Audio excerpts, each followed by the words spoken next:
Good morning, and welcome to our daily devotion video here at Mount Calvary Lutheran Church for Thursday, December 4th. My name is Vicar Zachary. This week, we've been taking a look at several of the biblical plants named in Scripture and their various spiritual significance and uses to the Israelite people. Today, we're going into some of our more obscure, and we're starting with cedar. Now, the passage that I've selected for cedar comes from the book of Psalms, and it is Psalm 92. And so we're going to pick up on verse 5 and be on the listen for where cedars get mentioned. How great are your works, O Lord!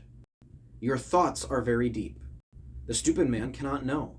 The fool does not understand this. And although the wicked sprouts like grass, and all evildoers flourish, they are doomed to destruction forever. But you, O Lord, are on high forever. For behold your enemies, O Lord, for behold your enemies shall perish. All evildoers shall be scattered. But you have exalted my horn like that of the wild ox, and you have poured over me fresh oil. My eyes have seen the downfall of my enemies. My ears have heard the doom of my evil assailants. The righteous flourish like a palm tree, and grow like a cedar in Lebanon. They are planted in the house of the Lord. They flourish in the courts of our God. They still bear fruit in old age. They are ever full of sap and green. To declare the Lord is upright. He is my rock, and there is no unrighteousness within him. So cedar trees are mentioned almost exclusively in reference to the cedars of Lebanon. And these are one of those plants, like the olive wood, that is just an extremely practical plant. The cedars in Lebanon are huge. And likely my thumbnail for this video is a picture of one, so if you need to reference it, just go look at that. They are big, they are strong trees, they have broad branches, and notably, they have very, very good qualities for building. Cedar wood is naturally high in resin, which means that it is resistant to various forms of rot and decay, which makes it great for things such as boats. It makes it great for things such as palace construction or house construction, which is what King David uses them for. And all across the Old Testament, there are references to the cedars of Lebanon as just basically being the prize of Lebanon. These are a defining characteristic of the region. And many of the cedar trees still remain to this day, though drastically fewer than in the times of the Bible.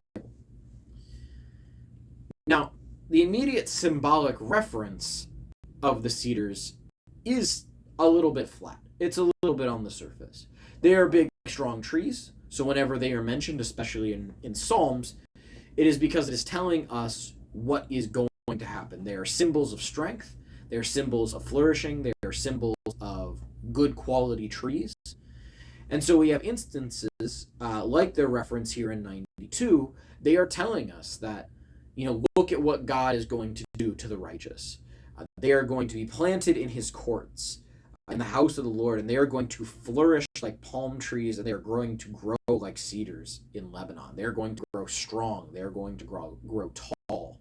They are going to be impressive, powerful trees. And this is really the most significance that they are given, but I don't think we can just brush that off as, oh, look, just strong trees. Because just because this symbol is simple doesn't mean that it's not extremely important. Because this, in Psalm 92, is a promise that while the whole rest of the world is coming up like grass, this weak, bendable plant, the righteous are made strong like cedars. That while the evil of the world seems to sprout up and cover everything like grass in a prairie, the righteous are few. But what candle could grass hold to a tree like a cedar tree? And so we get this comparison that really allows us to see that what God is saying through the words of the psalmist is, I will embolden and strengthen the righteous, and they will dwarf the wicked in the world. And there will come a time in which the wicked are scattered like chaff in the wind, but the cedar tree, the righteous one, will remain. the righteous one will be kept safe and will be made strong. So it is on that promise of the Lord that we should meditate today. And with that, I want to wish you a blessed rest of your day, and thank you so much for joining me.